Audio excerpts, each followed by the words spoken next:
ഭീഷണി നേരിടുന്നുവെന്ന് CPIM-നെതിരെ വെളിപ്പെടുത്തൽ നടത്തിയ സീന സത്യം മാത്രമാണ് തുറന്നു പറഞ്ഞത്.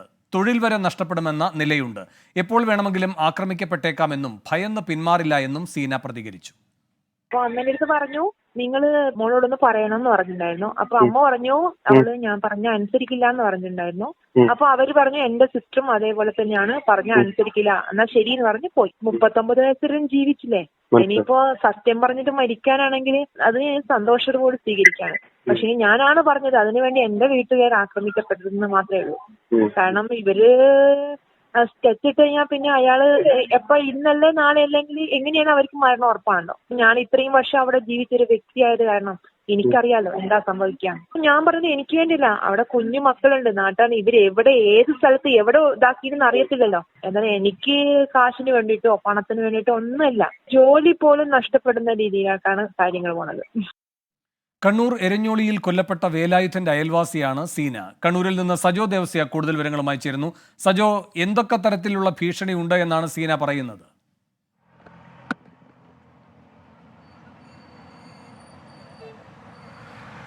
വേണു, സീനയുടെ വെളിപ്പെടുത്തൽ CPIM-നെ രാഷ്ട്രീയമായി കടുത്ത പ്രതിരോധത്തിലാക്കിയിരുന്നു. സീന കഴിഞ്ഞ ദിവസം തുറന്നു പറഞ്ഞത് ഈ മേഖലയിൽ ബോംബ് നിർമ്മാണം നടക്കുന്നുണ്ട്. അത് നേരത്തെ 3 ബോംബുകൾ കണ്ടെത്തിയ ഘട്ടത്തിൽ പാർട്ടിക്കാർ വന്ന്, അതായത് CPIM-കാർ വന്ന് എടുത്തുമാറ്റി. അവിടെ ഇത്തരം ക്രിമിനൽ ഗ്യാങ്ങുകളുടെ ഹബ്ബാണ് ഈ എരഞ്ഞോളി, കുടക്കളം ഉൾപ്പെടുന്ന മേഖല എന്നതായിരുന്നു അവരുടെ വെളിപ്പെടുത്തൽ. അതിന് പിന്നാലെ CPIM മറുപടിയായി പറഞ്ഞത് അത് രാഷ്ട്രീയ ദുരുദ്ദേശത്തോടു കൂടിയുള്ള ആരോപണം എന്നതൊക്കെയായിരുന്നു. CPIM-നെ കടുത്ത രാഷ്ട്രീയമായി പ്രതിരോധത്തിലാക്കി ഈ എരഞ്ഞോളി സ്ഫോടനത്തിന് പിന്നാലെ വലിയ തോതിൽ CPIM പ്രതിരോധത്തിലേക്ക് പോകുന്ന സാഹചര്യമുണ്ട്. അതിനവർ മറുപടി പറഞ്ഞുവെങ്കിൽ പോലും സീനയുടെ വെളിപ്പെടുത്തൽ പാർട്ടിയെയും വലിയ തോതിൽ പ്രതിരോധത്തിലാക്കി എന്നതിൽ തർക്കമൊന്നുമില്ല.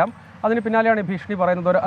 സീന പറയുന്നത്, ഒരാൾ വീട്ടിൽ വന്ന് അമ്മയോട് ഇക്കാര്യങ്ങൾ സംസാരിച്ചു, ഭീഷണിയുടെ സ്വഭാവത്തിലാണ് സംസാരിച്ചത്, അതിന് മറുപടി പറഞ്ഞു അയാൾ തിരികെ പോയി. പക്ഷേ എപ്പോൾ വേണമെങ്കിലും ആക്രമിക്കപ്പെട്ടേക്കാം, തനിക്ക് ഭയമൊന്നുമില്ല, താൻ സത്യമാണ് തുറന്നു പറഞ്ഞത്, നിലപാടിൽ ഉറച്ചു നിൽക്കും, അക്കാര്യത്തിൽ എന്തെങ്കിലും വിട്ടുവീഴ്ചയ്ക്ക് തയ്യാറൊന്നുമില്ല, തൻ്റെ തൊഴിൽ വരെ, അവരൊരു സ്വകാര്യ സ്ഥാപനത്തിൽ ജോലി ചെയ്യുന്ന ആളാണ്, തൊഴിൽ വരെ നഷ്ടപ്പെട്ടേക്കാമെന്ന നിലയുണ്ട്, അവിടെയും ചില സമ്മർദ്ദങ്ങളൊക്കെ വന്നു എന്നാണ് മനസ്സിലാക്കാൻ കഴിഞ്ഞത്. പക്ഷേ ഇക്കാര്യത്തിൽ എന്തെങ്കിലും ഒരു പിന്നോട്ട് പോക്കിന് തയ്യാറില്ല, സഹികെട്ടാണ് തുറന്നു എന്നടക്കം ഇന്നലെ അവർ പറഞ്ഞിരുന്നു. അതുകൊണ്ട് ഇക്കാര്യത്തിൽ ഭീഷണിയുണ്ട്, പല രൂപത്തിലും അത് വന്നേക്കാം, തനിക്ക് ഭയമൊന്നുമില്ല, പക്ഷേ വീട്ടുകാരുടെ കാര്യത്തിൽ ആശങ്കയുണ്ട് എന്ന കാര്യമാണ് അവർ മുന്നോട്ട് വയ്ക്കാൻ അവർ പറഞ്ഞ ഒരു പ്രധാനപ്പെട്ട കാര്യം. കഴിഞ്ഞ ദിവസം മാത്രമാണ് ഈ വെളിപ്പെടുത്തൽ പുറത്തു വന്നത്. അത് കഴിഞ്ഞിട്ട് ഇത്രയും സമയമേ ആയിട്ടുള്ളൂ. പക്ഷേ CPM നേതൃത്വം നേരത്തെ തന്നെ ആദ്യം മുതൽ വിശദീകരിക്കാൻ ശ്രമിച്ചത് ഈ ഭാഗം, അതായത് ഈ സ്ഫോടനം നടന്ന പ്രദേശം ഉൾപ്പെടുന്ന വാർഡ്, എരഞ്ഞോളി പഞ്ചായത്തിലെ ഈ വാർഡ് CPIM-ന്റെ പ്രതിനിധികളില്ല, പകരം അവിടെ കോൺഗ്രസ് അംഗമാണ് കഴിഞ്ഞ തവണ വിജയിച്ചത്. കോൺഗ്രസിനെ കുറച്ച് മേൽക്കൈയുള്ള ഭാഗമാണ്. അവിടെ തങ്ങൾക്ക് വലിയ ഗ്യാങ്ങുകളോ അത്തരം കേന്ദ്രങ്ങളോ ഒന്നുമില്ല. അങ്ങനെ ആളൊഴിഞ്ഞ പറമ്പിലൊക്കെ എല്ലായിടത്തും പോയി ബോംബ് നിർമ്മാണം നടക്കുന്നു എന്ന വാദമൊക്കെ തെറ്റാണ് എന്ന നിലയ്ക്ക് അവർ മറുപടി പറയാൻ ശ്രമിക്കുന്നു. പക്ഷേ ഈ സ്ഫോടനത്തിന് പിന്നാലെ സംസ്ഥാനത്ത് ഇങ്ങനെ, കണ്ണൂരിൽ തന്നെ ഇത് ആദ്യത്തെ സംഭവമല്ല, നിരപരാധികൾ, അതായത് രാഷ്ട്രീയമായി വ്യത്യസ്ത ചേരികളിൽ ഉള്ളവരെ ലക്ഷ്യമിട്ട് ബോംബുകൾ നിർമ്മിക്കപ്പെടുന്നു, ആക്രമണം നടക്കുന്നു, അങ്ങനെയും മനുഷ്യരുടെ ജീവൻ നഷ്ടമാകുന്നു. കുറെ കൂടി അതിനേക്കാളും കുറച്ചുകൂടി അപ്പുറത്തേക്ക് നിരപരാധികളായ മനുഷ്യർ, തേങ്ങ ശേഖരിക്കാൻ പോകുന്നവർ, പുറത്തിറങ്ങി നടക്കുന്നവർ, കുട്ടികൾ, അങ്ങനെ നിരവധി ആക്രി ശേഖരിക്കാൻ വന്ന ഇതര സംസ്ഥാന തൊഴിലാളികളടക്കം കൊല്ലപ്പെടുകയോ പരിക്കേൽക്കുകയോ ഒക്കെ ചെയ്യുന്ന സംഭവങ്ങൾ, നിരവധി സംഭവങ്ങൾ കണ്ണൂരിലുണ്ടായി. അതിൻ്റെ തുടർച്ച നിയമസഭയിലും കണ്ടു. നിയമസഭയെ പ്രക്ഷുബ്ധമാക്കുന്ന നിലയിലേക്ക് കാര്യങ്ങൾ പോയി. പ്രതിപക്ഷം അതൊരു പ്രധാനപ്പെട്ട രാഷ്ട്രീയ ആയുധമാക്കി. അതിനെയും എളുപ്പത്തിൽ പ്രതിരോധിക്കുക എന്നത് അത് സംസ്ഥാനത്താകെ ഒരു പ്രധാനപ്പെട്ട രാഷ്ട്രീയ ചർച്ചയായി. ഒരു വയോധികന് ജീവൻ നഷ്ടമായ സംഭവമാണ്, അതിനും അപ്പുറത്തേക്ക് അതെത്തുകയും ചെയ്തു. കേസ് അന്വേഷണം കാര്യമായി പുരോഗമിക്കുന്നുണ്ട്, അതിൽ മറ്റന്വേഷണങ്ങളൊക്കെ നടക്കും എന്നൊക്കെ പറയുമ്പോഴും കണ്ണൂരിൽ ബോംബ് നിർമ്മാണം തകൃതിയായി നടക്കുന്നു. അത്തരം കേന്ദ്രങ്ങളിൽ ബോംബ് നിർമ്മാണം നടക്കുന്നത് മാത്രമല്ല, അത് പല സ്ഥലങ്ങളിൽ ഒളിപ്പിക്കുന്നു, ആവശ്യമുള്ളപ്പോൾ എടുത്തുപയോഗിക്കുന്നു. ഏതാനും നാളുകൾക്ക് മുൻപ് മാത്രമാണ് ന്യൂമാഹിയിൽ ഒരു വീടിന് നേരെ ബോംബെറിയുന്ന CCTV ദൃശ്യങ്ങളടക്കം പുറത്തു വന്നത്. ആ കേസിൽ പ്രതിയുടെ അറസ്റ്റിലേക്കൊക്കെ പോയി. പക്ഷേ അപ്പോൾ പോലും ഇത്തരം സംഭവങ്ങൾ തുടർച്ചയായി ഉണ്ടാകുന്നു. അതുകൊണ്ട് അതിന് മറുപടി പറയുക എന്ന നിലയിലേക്ക് എത്തിയിട്ടുണ്ട്. ഇക്കാര്യത്തിൽ സമഗ്രമായ അന്വേഷണമാണ് ഉണ്ടാകേണ്ടത്. അതിൻ്റെ രാഷ്ട്രീയ ബന്ധമൊന്നും വെളിപ്പെട്ടിട്ടില്ലല്ലോ എന്ന് CPM വിശദീകരിക്കാൻ ശ്രമിക്കുന്നുണ്ട്.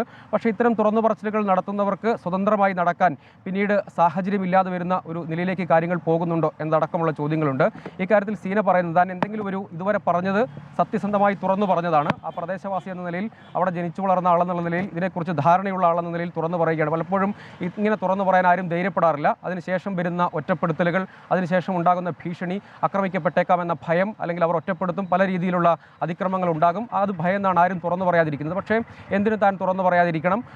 തൻ്റെ ഈ നിലയ്ക്ക് രാഷ്ട്രീയ ദുരുദ്ദേശം എന്നൊക്കെ പറയേണ്ട കാര്യമില്ല, സത്യം മാത്രമാണ് തുറന്നു പറഞ്ഞത്. പക്ഷേ ഇങ്ങനെ പലരും വന്ന് ഒറ്റപ്പെട്ട നിലയ്ക്കൊക്കെ ആണെങ്കിൽ പോലും ഭീഷണിപ്പെടുത്താൻ ശ്രമിക്കുന്നു. അത് കൂടുതൽ ശക്തി ആർജിക്കുമെന്ന് കരുതുന്നു. പക്ഷേ അപ്പോഴും ഈ കാര്യങ്ങൾ പറയുകയാണ്, ഇങ്ങനെ ഉണ്ടായ വസ്തുതകൾ തുറന്നു പറയുകയാണ്. പക്ഷേ ഭയപ്പെട്ട് പിന്മാറില്ല എന്ന് വിശദീകരിക്കാൻ ശ്രമിക്കുകയാണ് സീന.